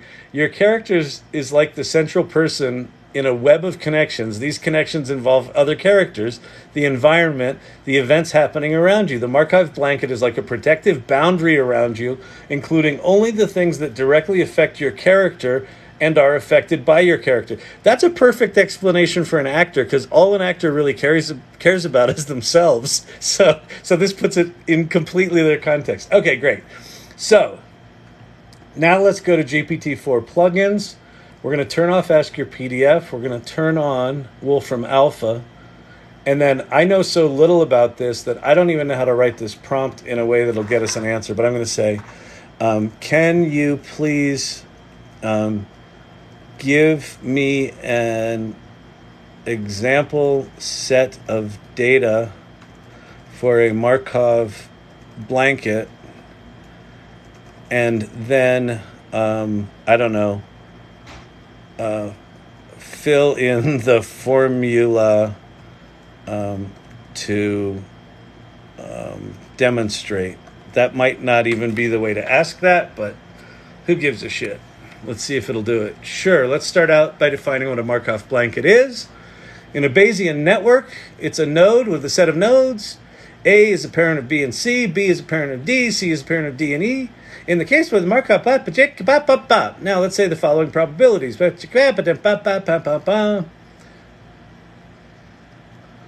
right, so I guess it's now making our data. Given these possibilities, we can calculate the conditional probability of D in its Markov blanket B, C, and E using the following formula. So let me simplify that. So that didn't need to go use Wolfram Alpha to do that. So it just did that. So there might be a way to ask that question that it requires Wolfram to do something more, but that's how you would do it. You would go in here, you would turn on, you would enable the Wolfram Alpha plugin, and then you would ask it a question. Let me just try. Please calculate the example. See if this fires off the Wolfram Alpha. Yeah, there we go. So that fired off the Wolfram Alpha plugin. It typed in the code. It got a response. And the probability of D given the Markov blanket is approximately 0.964, which that's obvious to any actor that would have looked at this particular set of data. I mean, it's fairly obvious to me, right? I mean, given a Markov blanket, what is it? 964, right? Duh. Who owns the illustrations in the stories? In that case, it's probably that website, but I would imagine that website, Storybird, about... Bless you! I'm good.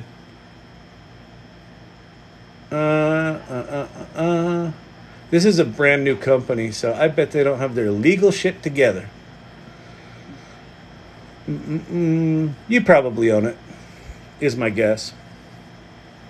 But I don't know. Oh my God, the comedy. I know, it's bad, right? Sorry about that.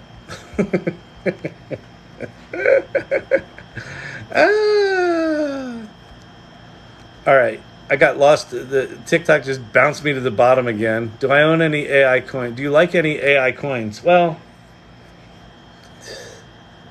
so I spent like a year deep diving into blockchain and crypto and NFTs, and that's a fucking shit show over there. I'm having much more fun in the AI stuff. I think the one that Sam Altman is putting together, WorldCoin, is really interesting, if not a little scary.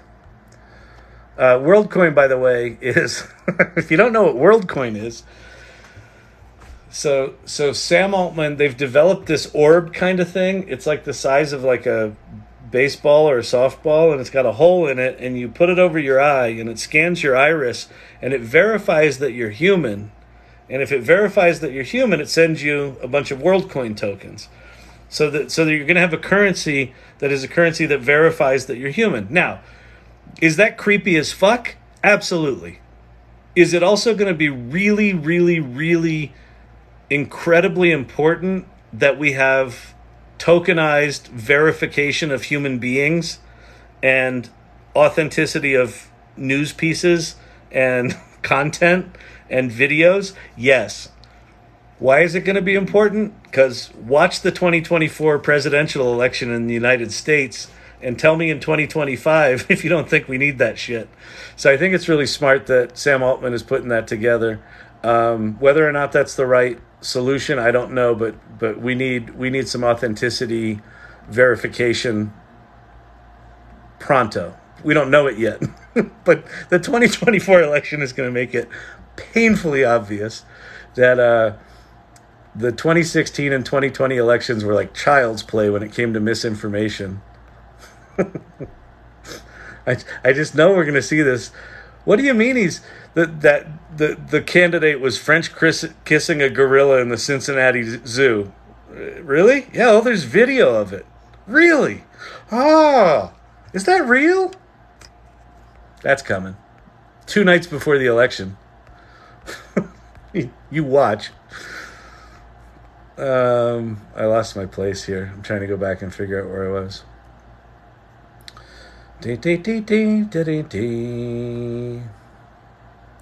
All right. AI weather forecasters. I was here already. Oh, I'm way behind.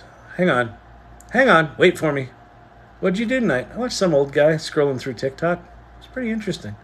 All right. AI fights with other AIs. We did that one. The power grid, it would just shut it off. We did that one. Hold. I'm catching up. It's going to be so exciting. When I finally get there, it's going to be so good. You're going to be like, that was worth the wait. I gave it a list of ingredients. We talked about that one. Oh, sorry about this. Oh, my God, your comedy. Okay. That was the one I saw where it jumped me to the bottom. Okay. Poe keeps messing up my calculations. See, here's the deal. Poe, I don't know which model you're using for Poe. I would use GPT-4. So I would use Bing or ChatGPT. Bing or ChatGPT and pay for GPT-4. Or use GPT-4 at Poe.com. Calculations with 3.5 and with Claude Instant, you are just not good. You might try bard.google.com for calculations. I've heard it's better at calculations than it is at language. It sucks at language. Do I use any iOS shortcuts that interface with ChatGPT? I don't, but you can.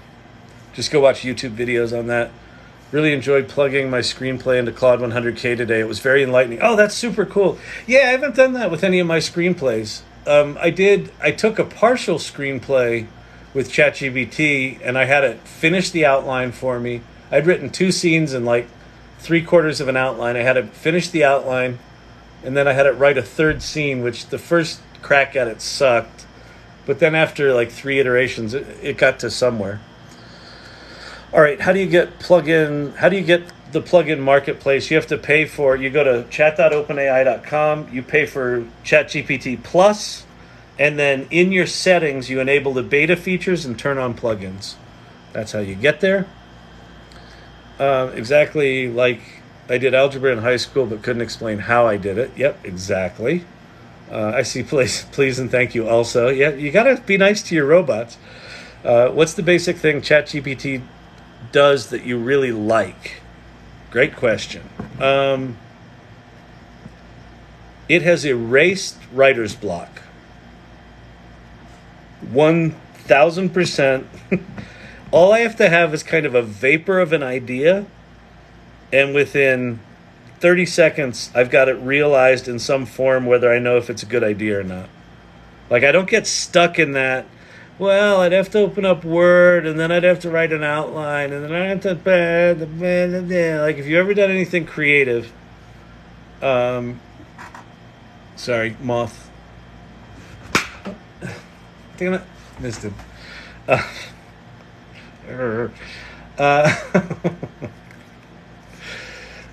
were we talking about? Oh, what does it do that I really like? Like, it's just, I don't know. It's a remarkable writing partner. That's it. Microsoft calls it Copilot. That's the right branding for me. I'm the pilot, it's the Copilot, but it's like having the most capable Copilot in the history of Copilots. It knows fucking everything. And if you get clever at talking to it and collaborating with it, you can get an idea out of your head and into some sort of usable form in minutes every single time. 0 writer's block. It's fucking magic. Can AI replace programmers? Yes and no. I think engineers are going to be in demand for a long, long time because, holy shit, everything's about to change. And engineers that are pair programming with AI are going to be in much higher demand than ones that aren't. And pretty soon, if you're not doing AI augmented programming, I think you're going to be left behind. A good site for finding good prompt for ChatGPT. Prompts.chat. That's why it's here. That's why it's here. I put it on the thing behind my head. My big fat head covers this up, but prompts.chat is where you go. All right. And there's lots of other ones, but that one's just one that it explains it well and gives you a bunch of good examples. When does generative AI kill traditional web search, if ever? I think sooner than... I don't think it's if ever. Well, I don't think traditional web search will go away, but I think the necessity of web search as a core function of how we find shit on the internet, the importance of it shrinks dramatically, which is why Google's freaking out right now.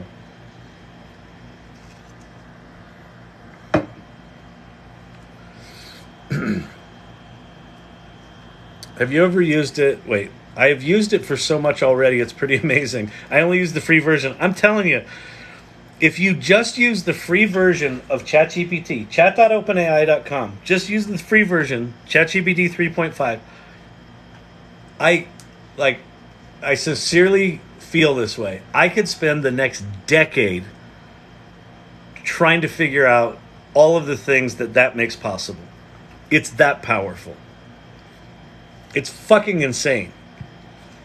And it's like, its simplicity belies what's sitting beneath it. It's basically like, if you understand what the base model of ChatGPT is, they trained it on all of the public internet. So if you think about, for the last 30, 35 years, people have been putting shit on the internet, right? All the shit on Wikipedia, all the blogs, all the websites, all the university paper archives, just all the shit you can imagine. And then Sam Altman recognized we've got to have good data. So they went and dug in the corners of the internet to build these core models. It knows all that shit. And then you can just ask it, and it will tell you. It's like, what can you do with that? I don't know. Everything. Does it program? Yes. Will it replace my job? Yes. It won't replace your job, but someone using it will. That's from Paul Raitzer. OpenAI just created an iOS app for ChatGPT. Yes, but be very careful to get the real one. So go to OpenAI and get the link from there. But just make sure it's the official one. All the other ones are rip-off bullshit. Can AI replace programmers? Answered that. Have you played with Perplexity AI? I have played with it a little bit. I can't quite figure it out. It has some ChatGPT shit in it, but then sometimes when I ask it stuff, I keep going back to this one. These fuckers invented it. This is by far the best. Like, GPT-4 is by far, head and shoulders above everything else right now. Why? I don't know. It just is. When someone knocks that shit off the mountain, I will change that top line. But I just keep going back to that because there's just nothing like it. What's the other site you talked about earlier? No, it had Playground at the end. Okay, so that's... It's also openai.com, but if you go to platform.openai.com/playground, that's the developer portal for ChatGPT's API. So you can change models, there's all the documentation in there. Platform.openai.com/playground. Can you get GPT version 4 from Open for free? No, but you get it here from free. Bing.com, if you go there, it's a search engine, and if you click on the chat button, that's GPT-4. GPT-4 for free. FYI, there must be some configuration difference in Bing chat or a different difference. Yes. Bing chat, even though it's GPT-4, is very different than ChatGPT's GPT-4. And it's not as good. There's a lot of reasons for it. It is GPT-4, so it's better than GPT 3.5, but it's not as good as the GPT-4 you pay for here. And I don't think there's a free way to get it up there. Why do you pay for ChatGPT-4 if it's free with Bing? Because it's better. And you also get access to the plugins with GPT-4. And when Code Interpreter comes out, I also get access to that. So I pay for this for all the early access to their shit. Code Interpreter is going to melt some faces, man. Go to YouTube. Search for Code Interpreter ChatGPT. And if you've done anything ever in your life with data or spreadsheets, prepare to have your face just drip off your skull. I use AI with my kids. Crazy questions, and it breaks it down for them till they get it. Yep, exactly. By the way, if you're doing this with your kids, Khan Academy, which is the alternative learning thing, the flip the classroom thing, they launched a thing 6 weeks ago called Khanmigo, which is a GPT-4 education bot sitting on top of Khan Academy's all of their stuff, and it's remarkable. They spent like 7 months fine-tuning that bot to be a really good tutor for kids and adults, quite honestly. Because I've used both, and I get better coding responses from Bing Chat. Oh, that's cool. Oh, yeah, if you get... So with coding, see, if you're doing coding, I would say GitHub Copilot. I would play with Bard. I would play with Bing, and compare that to GPT-4, right? Because with coding, it's very possible that one of those other systems is better than GPT-4. With word stuff, with language stuff, GPT-4, nothing touches it. But with coding, there might be other things that are better. So that's a really good point, Winston. Thank you for that. All right, I got 10 minutes, and then I'm going to get yelled at. Because I live in a household with people that love me and want to see me. And don't want me on the TikTok all the time. Do you love those TikTok people more than me? It's possible. All right. This is my new favorite live. Thank you. Love that. Thank you for sharing all this. I appreciate that. What will happen to people who don't know anything about computers? Okay, good point. If you don't know anything about computers, listen, you're here, so you know enough about computers to open your phone and get on a tiki-taki. So you know more about computers than you're maybe willing to admit. Don't you think? Don't you think you do? So here's the deal. The inflection point that we have now passed, we have passed a Rubicon, or we are into a new phase. Prior to this phase, if you wanted to use machine learning, and like, you ever heard Google talk about things like TensorFlow, and you're like, oh, I'm going to go check out this AI stuff. That sounds really cool. And then you go figure out what TensorFlow is, and unless you have a computer science degree, you ain't doing shit with TensorFlow. And that's how it was for many, many years, for decades. ChatGPT, November 30th, 2022. So this isn't that long. This is like 6 months ago. Marks the beginning of a new era where people who are not computer scientists and researchers and big fucking programming engineering brainiacs can use these tools. On your phone, if you're on your phone using TikTok, point your phone browser, either Chrome or Safari, just point it to that web address and start talking to it like it's a person, asking it things like it's a person, like it's a really smart person, and ask it questions for things that are personal to you. So maybe you're into gardening. Ask it to come up with what are the next 5 plants that I should plant? Or, hey, I've got, this kind of infestation, and what can I do about it that doesn't use chemicals? Like, just start interacting with it like you've got like you have a friend who just happens to be the smartest friend you've ever known. Like,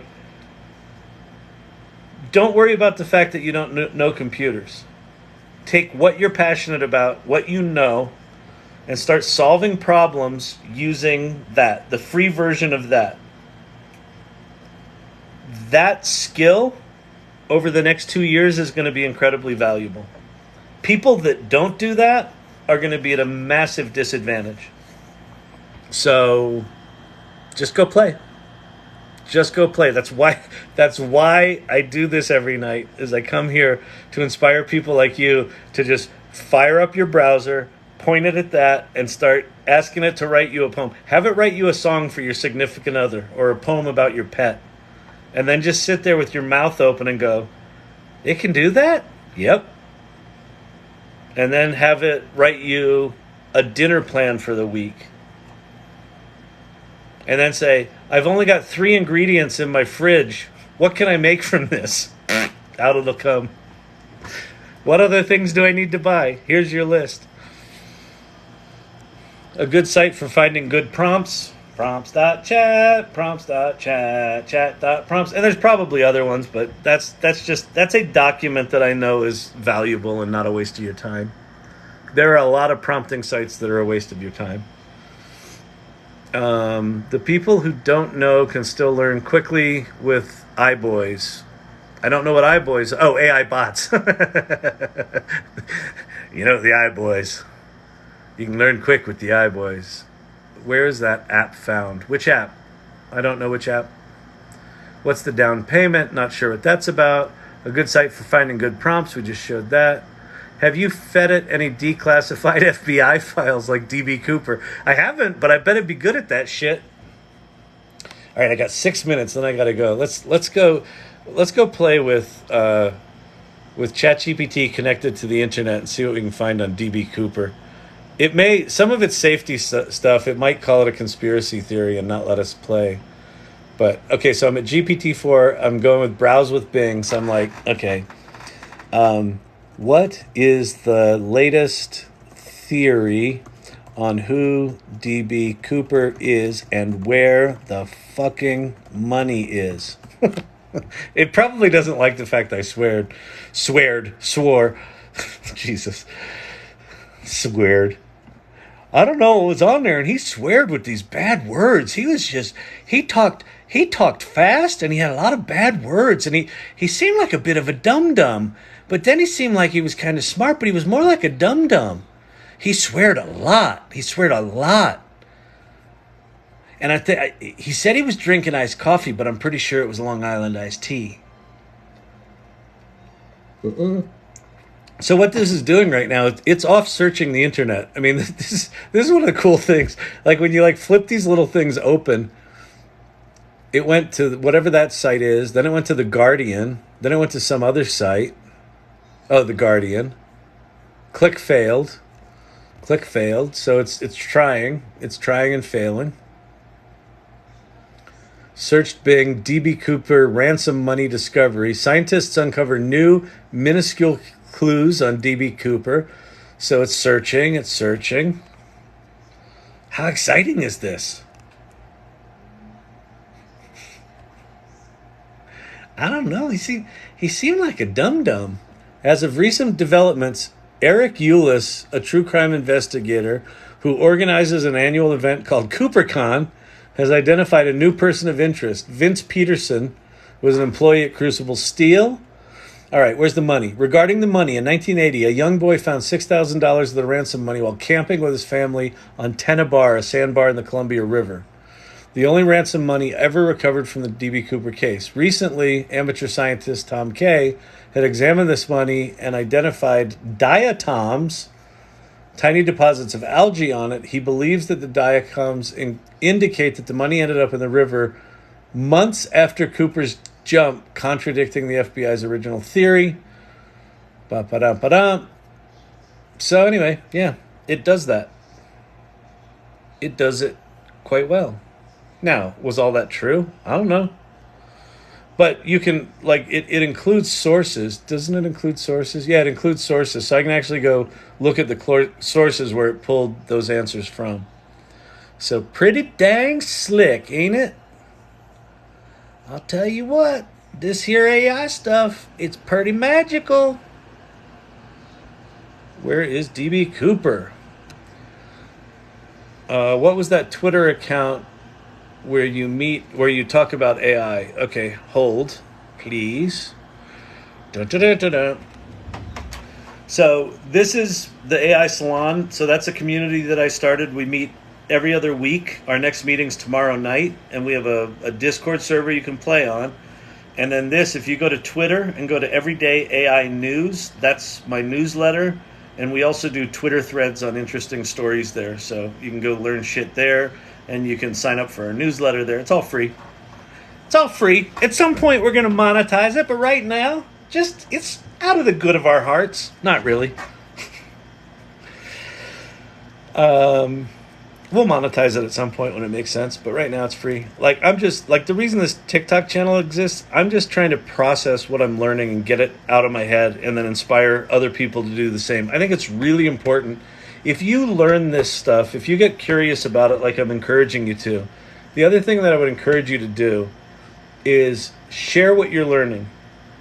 Get other people up to speed on this, because this is important. This shit's coming fast, and a lot of people are going to be blindsided by it, and it's going to be, like, painful. and I want there to be less pain and more excitement, because these are the most powerful tools ever put in the hands of mankind, and we all get to play with them. Like, we all get to play with them, so it's pretty magical times. But it's also serious, because it's coming fast, and it's going to disrupt a lot of jobs. So as you learn about this stuff, get generous with what you're learning. Share what you learn. Do things for others. Use ChatGPT to solve problems for other people. And then when they say to you, "How did you do that?" Let me show you. You know, it is one of the best things in the world when you get this moment from someone, when they see what this shit can do. So with that, listen, I know I missed a bunch of questions below. I appreciate y'all hanging out with me. I gotta go. I got work tomorrow. I got a company to get to. I gotta go CEO. I gotta go CEO tomorrow. Can't just be hanging out, talking on the TikTok. All right, everybody. Peace out. Have a good night. I really appreciate your time.